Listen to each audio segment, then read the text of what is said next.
सूरज सा तेज नहीं मुझ में, दीपक सा जलता देखोगे। सूरज सा तेज नहीं मुझ में, दीपक सा जलता देखोगे। अपनी हद रोशन करने से तुम मुझको कब तक रोकोगे, तुम मुझको कब तक रोकोगे। Good morning students, welcome to the Sagar mathematics classes. जिस तरह से ये हमारा चैप्टर नंबर 4 है और चैप्टर का नाम है डिटरमिनेंट, इसको हिंदी में बोलते हैं सारणी। इससे पहले जो हम लोग स्टडी किए थे वो चैप्टर का नाम है मैट्रिक्स। तो जो भी स्टूडेंट अगर पहली बार हमारे चैनल पे है, चाहे पहली बार हमारी वीडियो अगर देख रहा है, तो प्लीज आप सबसे पहले इससे पहले मैट्रिक्स देख लीजिए। क्योंकि ये जो चैप्टर है वो मतलब कि थोड़ा बहुत मैट्रिक्स पे भी आधारित है, ठीक है ना।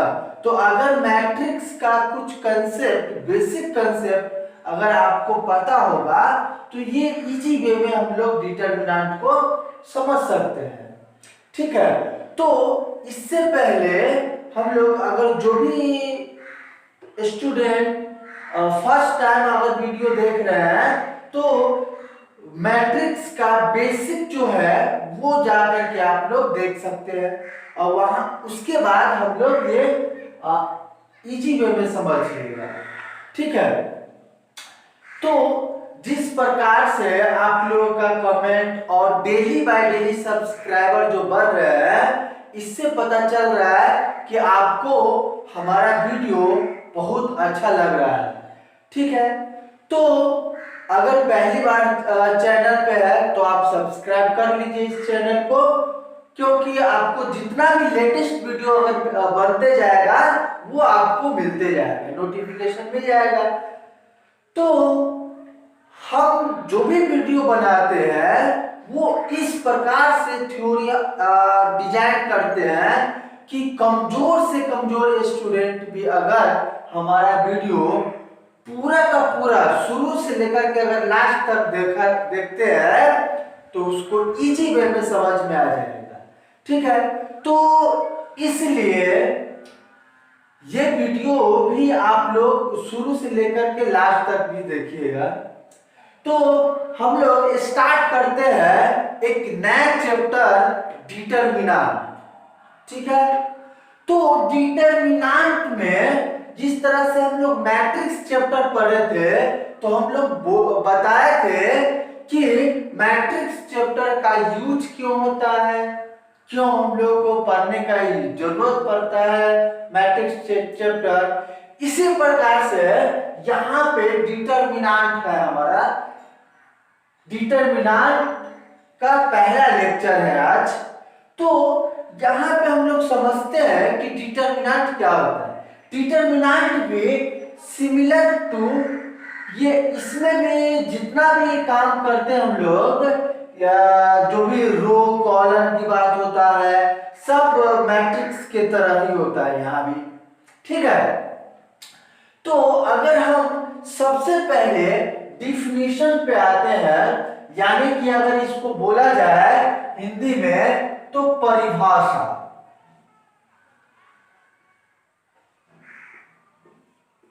परिभाषा, तो अगर डिटरमिनेंट का परिभाषा हम लोग देखें तो एक बात को आप ध्यान में रखिएगा कि डिटरमिनेंट हमेशा स्क्वायर मैट्रिक्स में ही कैलकुलेट किया जाता है, ठीक है। डिटरमिनेंट कहाँ कैलकुलेट करते हैं हम लोग? स्क्वायर मैट्रिक्स में।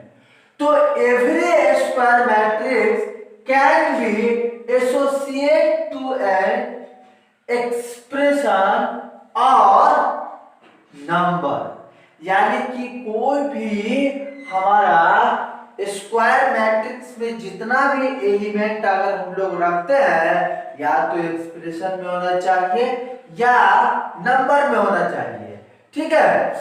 तो उसको हम लोग क्या करते हैं, which is known as its determinant, यानी तो उसको हम लोग डिटर्मिनेंट बोलते हैं।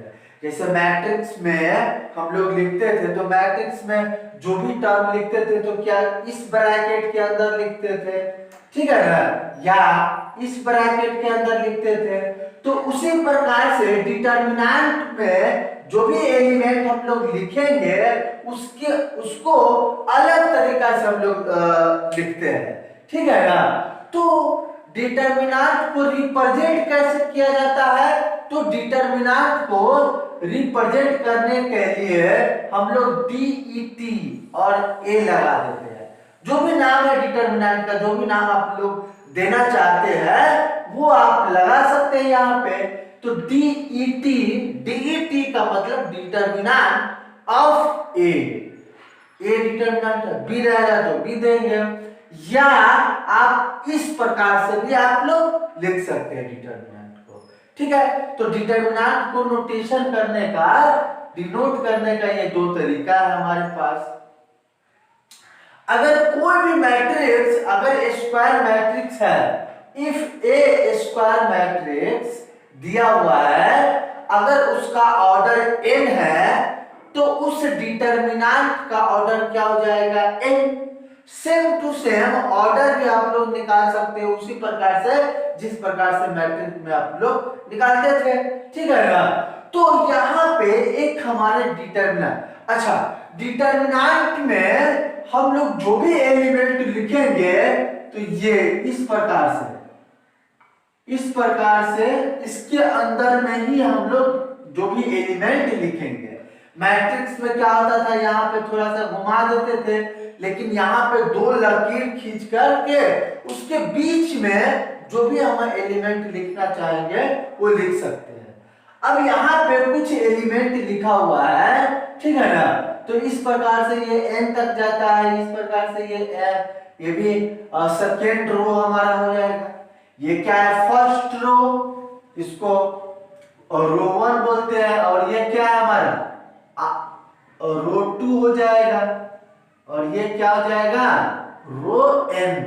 क्योंकि ये n तक जा रहा है तो ये रो n हो जाएगा, ठीक है। इसी प्रकार से ये first column, second column, third column, और ये अप टू n कॉलम तक जाएगा, और ये इसी प्रकार से ये कैमा कॉलम हो जाएगा, ये कॉलम हमारा nवा कॉलम हो जाएगा, इसी प्रकार से ये कॉलम जाएगा। तो ये जो है ये स्क्वायर डिटर्मिनेंट हुआ, ठीक है ना। तो डिटर्मिनेंट हम तभी कैलकुलेट कर पाएंगे जब हमारे पास स्क्वायर मैट्रिक्स रहेगा, ठीक है ना। तो कुछ एग्जांपल हम लोग देखते हैं कि किस प्रकार से किसमें हम लोग डिटर्मिनेंट निकाल सकते हैं और किसको डिटर्मिनेंट नहीं निकाल सकते। फॉर एग्जांपल एक मैट्रिक्स है आपके पास 1 2 3 4 7 5 इस प्रकार से दिया हुआ है। तो क्या ये अगर ये मैट्रिक्स हम अगर बोले कि ये मैट्रिक्स आपको अगर गिवन है तो क्या इस मैट्रिक्स का डिटर्मिनेंट आप कैलकुलेट कर पाइएगा? तो कैसे पता चलेगा कि कैलकुलेट होगा या नहीं होगा? तो हम क्या बोले थे कि सिर्फ स्क्वायर मैट्रिक्स का ही डिटर्मिनेंट कैलकुलेट करते हैं। तो इसमें देख लेते हैं ये क्या रो है, 2 रो है और क्रॉस 3 कॉलम। तो क्या ये स्क्वायर मैट्रिक्स है? स्क्वायर मैट्रिक्स के लिए क्या कंडीशन है हमारे पास? मैट्रिक्स में हम पढ़े हैं कि स्क्वायर मैट्रिक्स वही मैट्रिक्स स्क्वायर मैट्रिक्स कहलाएगा जिसका numbers of row is equal to numbers of row is equal to numbers of column, numbers of column, यानी कि नंबर्स ऑफ रो और नंबर्स ऑफ कॉलम जिस मैट्रिक्स में होगा उस मैट्रिक्स का हम लोग डिटर्मिनेंट कैलकुलेट कर सकते हैं, ठीक है। तो ये हमारा मतलब कि बेसिक कंसेप्ट है डिटर्मिनेंट का। अब हम लोग देखेंगे कि किस प्रकार से डिटर्मिनेंट को हम लोग सॉल्व करेंगे। तो यहाँ पे हम लोग ऑर्डर बाय ऑर्डर देखेंगे। तो कितना हमारे पास स्क्वायर मैट्रिक्स हो सकता है? 1 cross 1 square matrix, 2 cross 2 square matrix, 3 cross 3 square matrix. इसके आगे भी हमारा स्क्वायर मैट्रिक्स बन सकता है, लेकिन हमारे जो सिलेबस में है, एनसीईआरटी का जो सिलेबस है, हमारे बिहार बोर्ड हो या सीबीएसई बोर्ड हो, उस दोनों बोर्डों में या अदर बोर्ड हमारे पास 3 क्रॉस 3 तक ही स्टडी करने का सिलेबस है। तो हम लोग एक एक करके प्रत्येक ऑर्डर को मतलब किस तरह से हम लोग कैलकुलेट करेंगे डिटर्मिनेंट को, तो हम लोग आप देखते हैं कि किस प्रकार से हम लोग कैलकुलेट करेंगे। तो हम लोग यहाँ पे अब डिटर्मिनेंट को कैसे कैलकुलेट करेंगे वो यहाँ पे हम लोग सीखेंगे कि किस प्रकार से हम लोग डिटर्मिनेंट को सॉल्व करेंगे। अच्छा, यहाँ पे कुछ बच्चे का कंफ्यूजन आता है कि मैट्रिक्स का कैलकुलेशन हो सकता है क्या? तो मैट्रिक्स का कैलकुलेशन नहीं हम लोग निकालते हैं, सिर्फ डिटर्मिनेंट का कैलकुलेशन हम लोग कर सकते हैं। तो यहाँ पे पहला है determinant of A square matrix of order 1। यहाँ पे 1 बाय 1 ऑर्डर का डिटर्मिनेंट को कैसे हम लोग सॉल्व करेंगे। तो यहाँ पे हम लोग देखते हैं कि इफ ए जो है, ए मैट्रिक्स जो है आपका वो स्क्वायर मैट्रिक्स है और इसका ऑर्डर कितना है? 1 है। तो then the determinant of A is defined as, ये इस प्रकार से हम लोग डिफाइन करते हैं। अब यहाँ पे एग्जाम्पल के माध्यम से हम लोग समझते हैं कि किस प्रकार से हम 1 बाय 1 ऑर्डर के मैट्रिक्स को कैलकुलेट करेंगे, ठीक है ना? तो अगर आपके पास एग्जाम्पल में कि इफ अगर बी कोई मैट्रिक्स है और ये 1 बाय 1 ऑर्डर का मैट्रिक्स है, तो मान लेते हैं कि -1 है इसमें, इस मैट्रिक्स का एलिमेंट क्या है? -1। 1 बाय 1 ऑर्डर का मतलब क्या हुआ कि एक रो और एक कॉलम होना चाहिए। तो इसमें एक रो और एक कॉलम है, तो उसमें हमेशा एक ही एलिमेंट होगा 1 बाय 1 मैट्रिक्स का, ठीक है ना? तो ये अगर इस मैट्रिक्स का डिटर्मिनेंट कैलकुलेट करना है तो हम लोग क्या बताए थे कि कैसे डिटर्मिनेंट कैलकुलेट करेंगे। या तो आप इसको इस प्रकार से लिखिए, तो या आप इसको इस प्रकार से लिखिए कि डिटर्मिनेंट ऑफ बी। तो अगर 1 बाय 1 ऑर्डर का मैट्रिक्स है तो उसका डिटर्मिनेंट कैलकुलेट करने के लिए जो एलिमेंट है वही उसका आंसर हो जाता है। मतलब कि जो भी एलिमेंट इसके अंदर लिखा हुआ है ना, वही उस मैट्रिक्स का डिटर्मिनेंट का आंसर हो जाएगा, ठीक है? अगर हम सेकेंड एग्जांपल देखें तो सेकेंड एग्जांपल में इफ ए अगर कोई मैट्रिक्स है हमारे पास, ये 7 इस प्रकार से, अगर इसका डिटर्मिनेंट कैलकुलेट करना है तो या तो आप इस प्रकार से लिखिए या डिटर्मिनेंट ऑफ ए लिखिए, तो इसका आंसर क्या हो जाएगा? 7। अब हम लोग देखते हैं, ये तो 1 बाय 1 का आप समझ गए, ठीक है? अब हम लोग देखते हैं कि determinant of A square matrix of order 2, यानी कि 2 बाय 2 का कैसे हम लोग कैलकुलेट करेंगे। अब हम लोग यहां पे देखेंगे दूसरा जो 2 बाय 2 ऑर्डर का डिटर्मिनेंट है, determinant of A square matrix of order 2, यानी कि 2 बाय 2 मैट्रिक्स अगर है आपके पास तो उसका डिटर्मिनेंट कैसे निकालेंगे, ठीक है ना? तो अगर डिफाइंड एज, अगर आपके पास ये मैट्रिक्स है कि ए इज इक्वल टू दिया हुआ है 2x2 ऑर्डर का मैट्रिक्स A11 A12 और A21 और A22, ये आपके पास 2x2 मैट्रिक्स है। अगर इसका डिटर्मिनेंट अगर आपको कैलकुलेट करना है तो क्या कैसे कैलकुलेट करेंगे, ठीक है ना। तो यहाँ पे हम लोग एग्जांपल के माध्यम से समझते हैं।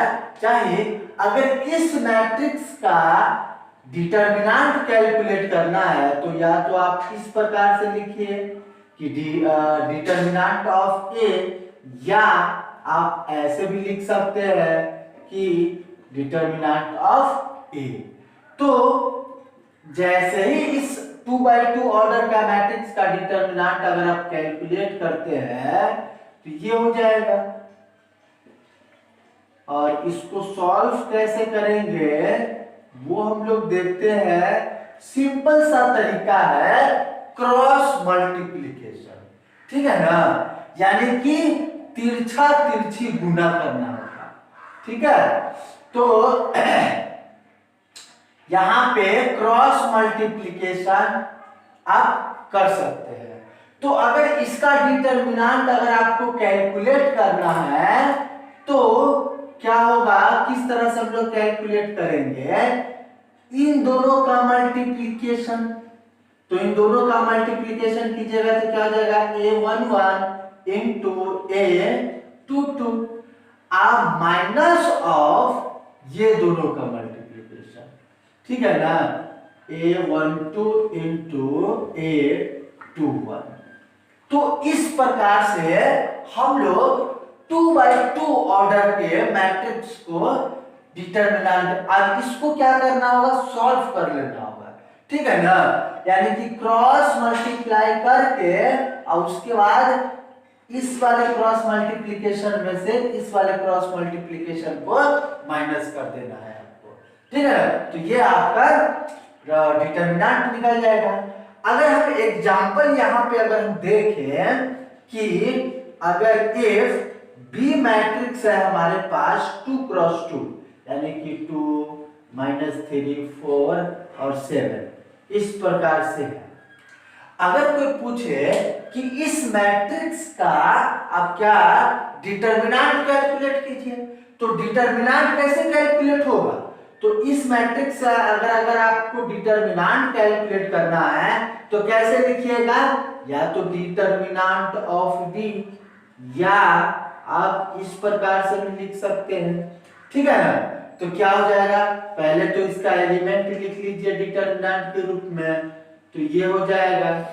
और इसमें क्या करना है आपको, क्रॉस मल्टीप्लिकेशन कर देना है।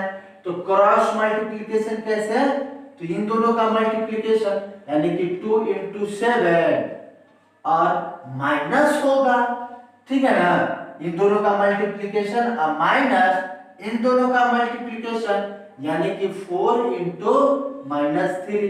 तो ये क्या हो जाएगा, 7 दूना 14 माइनस, ये माइनस माइनस प्लस हो जाएगा और ये 12 हो जाएगा।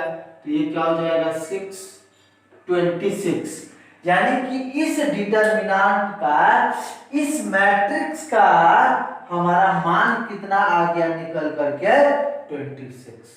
तो इस प्रकार से 2x2 ऑर्डर का मैट्रिक्स को आप लोग सॉल्व कर सकते हैं। मेन हमारे पास फॉर्मूला ये है, इस फॉर्मूले के यूज करके आप 2x2 मैट्रिक्स का डिटर्मिनेंट कैलकुलेट कर सकते हैं। अब हम लोग सबसे बिगर ऑर्डर जो है हमारा वो 3x3 ऑर्डर का होता है, ठीक है ना।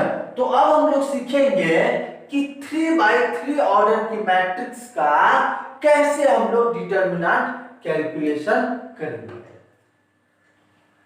तो यहां पे हम लोग तीसरा है हमारा determinant of A square matrix of order 3, यानी कि 3x3 ऑर्डर के मैट्रिक्स को हम लोग डिटर्मिनेंट कैसे सॉल्व करेंगे।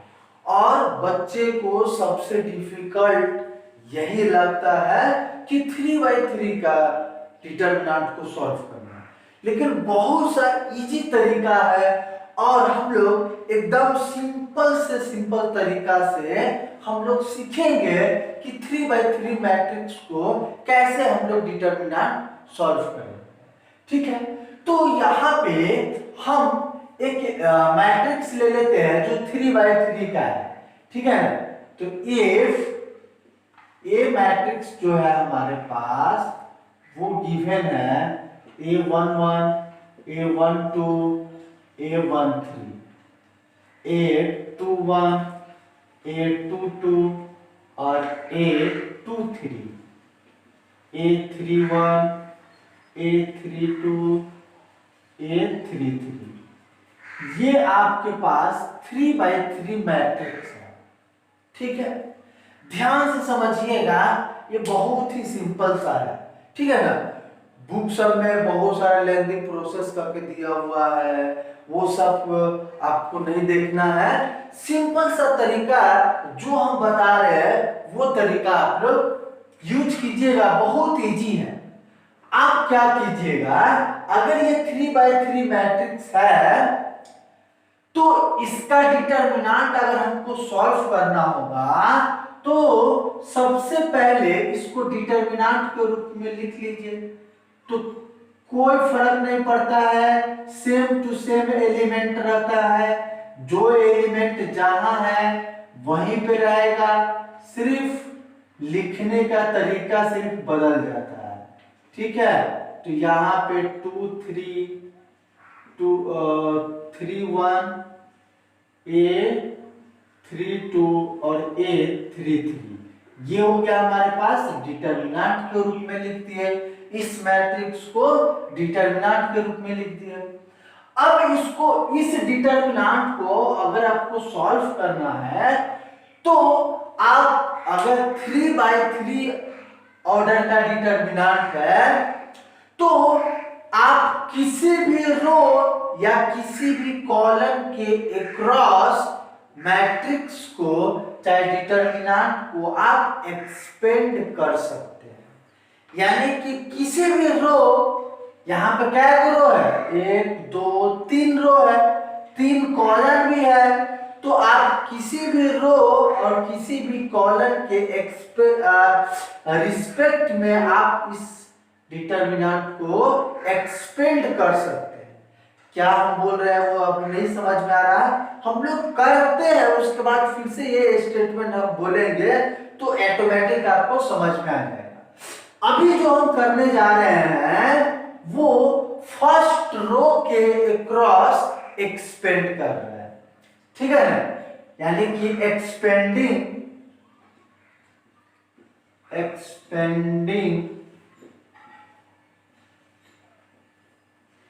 across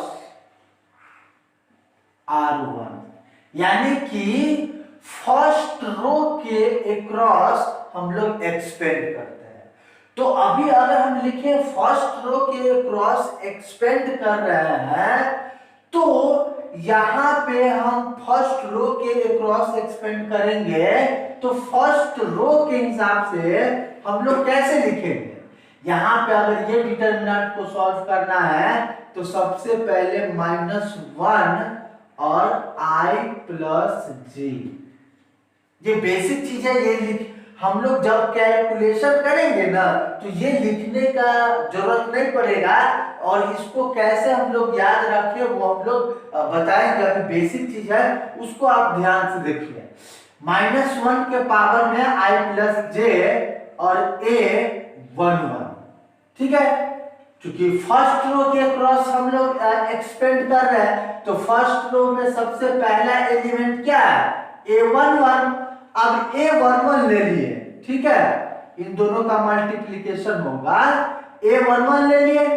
अब क्या कीजिए कि A11 लिए है ना, तो A11 का रो और A11 का कॉलम को छोड़ दीजिए। आप क्या कीजिए, A11 का रो और A11 का कॉलम को छोड़ करके जितना भी एलिमेंट बच रहा है उसको आप लिख दीजिए।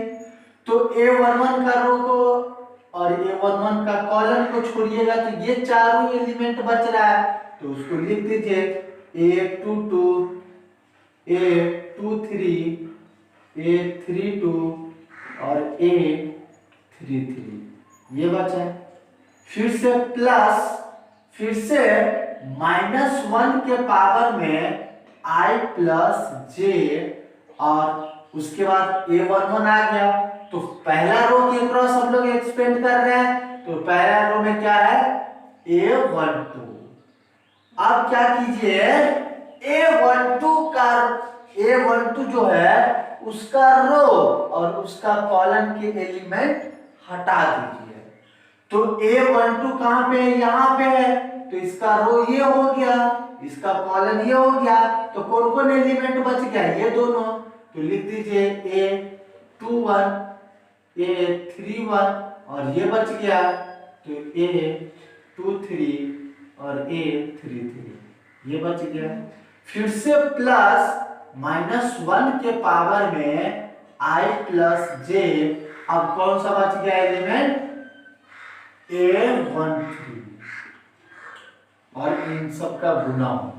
अब यहाँ पे A13 आया तो A13 का रो और इसका कॉलम का एलिमेंट हटा देना है, ठीक है ना।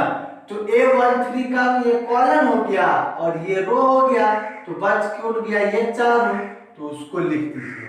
तो A21, A22 और A31, A32, ये तो ये हो गया। इस प्रकार से हम लोग लिख लेंगे, ठीक है।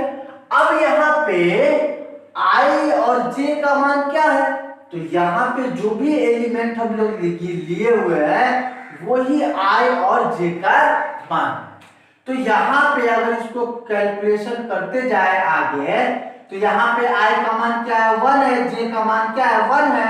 तो यहाँ पे हम -1 के पावर में अगर 1 + 1 लिखेंगे और इनटू में A11 और ये सारे के सारे एलिमेंट लिखाएगा 21, A23, A32 और A33, इस प्रकार से, ठीक है। अब प्लस -1 के पावर में यहाँ पे क्या आ जाएगा I1 है और J क्या है 2 है, तो 1 + 2 इंटू A12, फिर ये सारे के सारे एलिमेंट लिखाएगा और फिर प्लस, और यहाँ पे -1 के पावर में क्या आ जाएगा I की जगह पे 1 और J की जगह पे 3 है, इंटू A13, फिर ये एलिमेंट लिखाएगा 21, A22 और A31, A32, ठीक है। तो ये हो जाएगा। अब इसके बाद देखिए -1 के पावर पे 1 + 1, 1 + 1 2, -1 के पावर में 2, तो क्या होगा 1 हो जाएगा। तो 1 इंटू ये अगर कीजिएगा तो आपके पास क्या आ जाएगा सिर्फ A11। इन दोनों का अगर आप मल्टीप्लिकेशन कीजिएगा तो इन दोनों का मल्टीप्लिकेशन का रिजल्ट कितना आ जाएगा आपके पास A11 होगा। क्यों, क्योंकि -1 के पावर 1 + 1 2, तो -1 के पावर 2 कितना होगा -1 के पावर 2 कितना हो जाएगा, ये 1 हो जाएगा। अब 1 इंटू A11 हमारा ये हो जाएगा। अब ये फिर से ये लिखाएगा A22, A23 और A32, A33, ये आ जाएगा। फिर अब यहाँ पे देखिए -1 के पावर क्या है 1 + 2 3, -1 के पावर 3 है, तो -1 के पावर 3 यानी कि माइनस के पावर में अगर विषम संख्या रहता है तो माइनस देता है, ठीक है ना। तो यहाँ पे -1 के पावर में 3 है तो -1 देगा। अब -1 इंटू A12, तो क्या हो जाएगा -a12, तो यहाँ पे -a12 हो जाएगा और ये सेम टू सेम लिखाएगा 2 3 और a31 a33 ये हो जाएगा। अब यहाँ पे देखते हैं फिर आगे हमारा क्या है, ये हो जाएगा -1 के पावर में क्या है 1 + 3, तो 1 + 3 4, तो -1 के पावर में सम संख्या है तो प्लस देगा, तो ये +1 और इंटू में a13, तो आपके पास क्या हो जाएगा +a13 और बाकी का ये सेम टू सेम लिखाएगा 31 और a32, तो ये हो गया। ठीक है, अब यहां तक कैलकुलेशन हो गया। अब हमारा कैलकुलेशन क्या है, अब ये क्या है 2/2 ऑर्डर का डिटरमिनेंट, तो 2/2 ऑर्डर का डिटरमिनेंट कैसे सॉल्व करते हैं क्रॉस मल्टीप्लिकेशन। तो यहाँ पे अगला स्टेप आपका क्या हो जाएगा, अगला स्टेप हो जाएगा कि a11 और इसका सॉल्यूशन, तो ये क्या है 2/2 ऑर्डर का डिटरमिनेंट है, तो 2/2 ऑर्डर का डिटरमिनेंट बताया है कैसे होगा क्रॉस मल्टीप्लिकेशन, तो इन दोनों का मल्टीप्लाई कीजिएगा तो क्या हो जाएगा a22 और इनटू a33, अब माइनस में क्या हो जाएगा इन दोनों का मल्टीप्लिकेशन, तो क्या हो जाएगा a23 इनटू a32 ये हो जाएगा। ठीक है, ये तो हो गया हमारा फर्स्ट वाले। अब उसके बाद क्या है माइनस, तो माइनस लगाइए और a12, अब ये भी 2/2 ऑर्डर का डिटरमिनेंट है, तो कैसे कैलकुलेशन होगा क्रॉस मल्टीप्लिकेशन, तो क्रॉस मल्टीप्लिकेशन में क्या हो जाएगा a21 into a33 minus a23 into a31 ये हो जाएगा। ठीक है, उसके बाद क्या आ जाएगा प्लस, तो प्लस का चिन्ह, उसके बाद क्या आ जाएगा a13, अब फिर से इसमें 2/2 ऑर्डर का डिटरमिनेंट है, तो ये क्या हो जाएगा क्रॉस मल्टीप्लिकेशन, तो क्या हो जाएगा a21 into a32 minus a22 into a31, तो ये हो जाएगा हमारा। ठीक है, अब इससे क्या कर दीजिए, अगर ये नंबर में रहेगा तो इन दोनों का मल्टीप्लिकेशन माइनस इन दोनों का मल्टीप्लिकेशन, तब इसको सॉल्व करके इससे गुना कर देंगे, तो ये हमारा 3/3 का एक्सपेंशन। लेकिन अगर हमारे पास कोई 3x3 का क्वेश्चन आता है, तो ये जो हम लोग एक्सपेंशन किए हैं, ये किसका एक्सपेंशन किए, किसके अक्रॉस R1 के अक्रॉस। अगर आप R2 के क्रॉस एक्सपेंशन करते हैं तब भी हमारे पास यहां जो एलिमेंट आता है वो हमारा क्या हो जाएगा R2 का एलिमेंट, यानी कि अगर आप R2 के क्रॉस एक्सपेंड करना चाहते हैं तो क्या कैसे लिखाएगा -1 के पावर I + j, और R2 का पहला एलिमेंट क्या है तो a21 हो जाता है यहाँ पे। ठीक है ना, अब यहाँ पे कौन सा एलिमेंट आता है, तो 21 का रो और 21 का कॉलम को छोड़ करके बाकी जो एलिमेंट आएगा वो यहाँ पे लिखते हैं। यहाँ पे वो एलिमेंट लिखते हैं, ये इस पे डिपेंड करता है। यहाँ पे जो भी एलिमेंट रहेगा उस एलिमेंट के रो और कॉलम को हटा करके जो भी एलिमेंट बचेगा वो इस डिटरमिनेंट में आएगा। ठीक है, जिस प्रकार से अगर हम R2 के क्रॉस अगर एक्सपेंड करते हैं तो हमारे पास क्या हो जाएगा, R2 के क्रॉस अगर एक्सपेंड करते हैं तो किस प्रकार से हम लोग लिखेंगे, अगर R2 के क्रॉस एक्सपेंड करते हैं तो -1 के पावर में I + j और इनटू में R2 का क्या है हमारा पहला एलिमेंट A21। अब यहाँ पे क्या आएगा, तो A21 का रो छोड़ करके और कॉलम को छोड़ करके जो भी एलिमेंट, तो रो हमारा कौन हो गया ये, और कॉलम ये हो गया, तो ये और ये चारों एलिमेंट हमारा बच जाता है।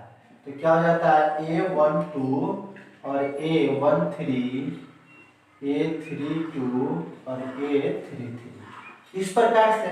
फिर प्लस, फिर आगे हम लोग बढ़ेंगे क्या, कैसे, -1 के पावर में I प्लस जे, और यहाँ पे सेकेंड एलिमेंट हमारा R2 में कौन है, A22, और यहाँ पे फिर कौन सा एलिमेंट आएगा, A22 का रो और कॉलम के छोड़ करके बाकी का एलिमेंट। ठीक है, तो इस प्रकार से आप किसी भी रो या किसी भी कॉलम का क्रॉस एक्सपेंड कर सकते हैं। तो ये हमारा R1 के क्रॉस, अगर आप कॉलम के क्रॉस एक्सपेंड करते हैं तो ये सेम टू सेम वही चीज हम लोग करेंगे। अगर आप कॉलम के क्रॉस एक्सपेंड करना चाहते हैं तो किस प्रकार से हम लोग लिखेंगे यहाँ पे, वो हम लोग देख लेते हैं। ठीक है ना, तो अगर आप फर्स्ट कॉलम के क्रॉस एक्सपेंड करना चाहते हैं, यानी कि इसके क्रॉस एक्सपेंड करना चाहते हैं, तो क्या होगा, यहाँ पे कैसे हम लोग करेंगे, तो यहाँ पे -1 के पावर में I प्लस जे। ठीक है, अब पहला कॉलम में कौन सा एलिमेंट है, A11। अब यहाँ पे कौन सा लिखाएगा, तो A11 का रो और कॉलम को छोड़ करके बाकी जो भी एलिमेंट है वो लिखाएगा। तो A11 का ये रो हो गया और ये कॉलम हो गया, तो ये चारों एलिमेंट आएगा। तो क्या हो जाएगा, A22, A23, A32 और A33, ये हो जाएगा। फिर आगे हमारे पास क्या, -1 के पावर I प्लस जे और A, सेकेंड एलिमेंट क्या जाएगा ये, फिर इसका रो और कॉलम को हटा करके जो एलिमेंट बचेगा उसको लिख देना है। तो यहाँ पे अगर हमारे पास अगर 3x3 ऑर्डर का अगर कोई भी मैट्रिक्स है तो उसका डिटरमिनेंट सॉल्व करने के लिए हमको ये सब लिखने की जरूरत नहीं पड़ेगी। कैसे हम लोग क्वेश्चन को सॉल्व करेंगे वो यहाँ पे हम लोग देखते हैं। अगर आपके पास 3x3 ऑर्डर का मैट्रिक्स है तो इसको आप कैसे सॉल्व कीजिएगा। मान लेते हैं कि R1 के क्रॉस अगर हमको सॉल्व करना, ठीक है, तो यहाँ पे एक चीज आप याद रखिएगा, ये चिन्ह, यहाँ पे जो चिन्ह बदल रहा है ना, वो चिन्ह कैसे आता है वो हम लोग यहाँ पे से देखते हैं। क्योंकि ये सारे कैलकुलेशन से हमारा फाइनली ये चिन्ह आया है, लेकिन हर क्वेश्चन में इतना कैलकुलेशन हम एक्स्ट्रा नहीं करेंगे, ठीक है ना, इतना कैलकुलेशन हम एक्स्ट्रा नहीं करेंगे।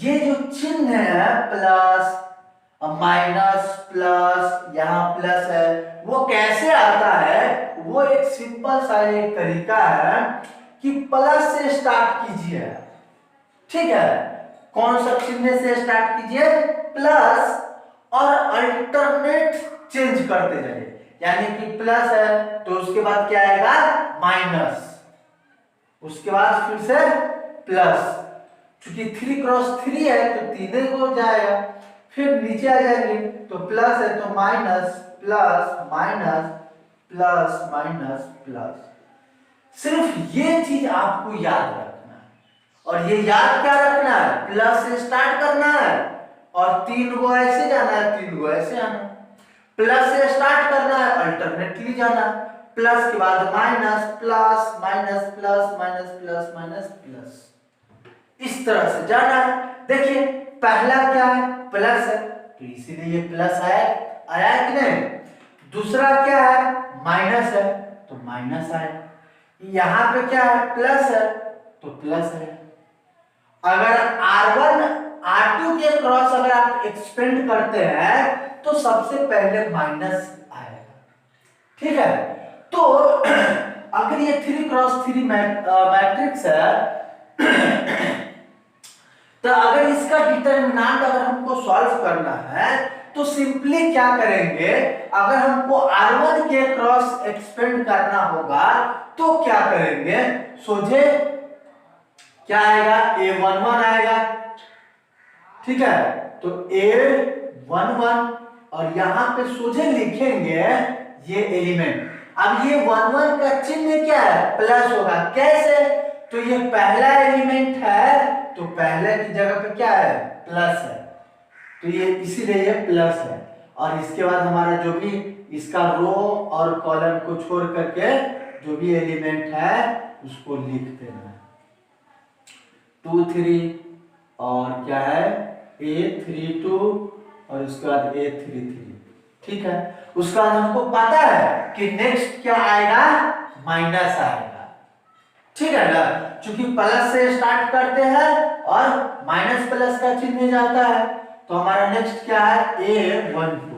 अब इसका रो और कॉलम हटाइए तो रो ये हो गया, कॉलम ये हो जाएगा, तो क्या हो जाएगा, A21 और A31 और A23 और A33 ये आ जाएगा। अब माइनस है, अगला क्या आ जाएगा, प्लस प्लस, तो ये नेक्स्ट एलिमेंट हमारा क्या है, 1 3। तो इस प्रकार से इसका रो और कॉलम हटा दीजिए तो क्या हो जाएगा, A21 A22 और A31 A32। इस प्रकार से हम लोग डायरेक्टली सॉल्व करेंगे। अब इसके बाद इसको अगर गुना कीजिएगा तो आपको इसके बाद ये स्टेप आ गया, और यहाँ पे जो नंबर रहेगा तो इजी वे में कैलकुलेट करके मल्टीप्लाई कर देंगे। तो ये इस प्रकार से हम लोग सारे मतलब 1 by 1 ऑर्डर को, 2 by 2 ऑर्डर को और 3 by 3 ऑर्डर को मैट्रिक्स का डिटरमिनेंट कैलकुलेट हम लोग कर लेंगे। ठीक है, लेकिन ये 3 by 3 में आपको ये ध्यान में रखना होगा क्योंकि ये -1 के पावर i प्लस j जो है वो उसी से ये चिन्ह आया है। ठीक है ना, उसी से हमारा ये कैलकुलेशन आया हुआ है। तो ये हमारा डिटरमिनेंट का कैलकुलेशन है। इसके बाद हमारा जो वीडियो आएगा वो कुछ एग्जाम्पल लेकर के हम लोग आएंगे और उसी एग्जाम्पल ये जो हमारा थ्योरी पार्ट था उस थ्योरी पे आधारित हम लोग क्वेश्चन करेंगे नेक्स्ट वीडियो। ठीक है, तो अगर पहली बार हमारे वीडियो अगर आपको देख रहे हैं, अगर अच्छा लग रहा है तो आप लाइक एंड सब्सक्राइब कर दीजिए, और इसके बाद हम लोग जो भी वीडियो करेंगे वो इस पे आधारित हमारा एग्जाम्पल रहेगा। So thanks for watching this video.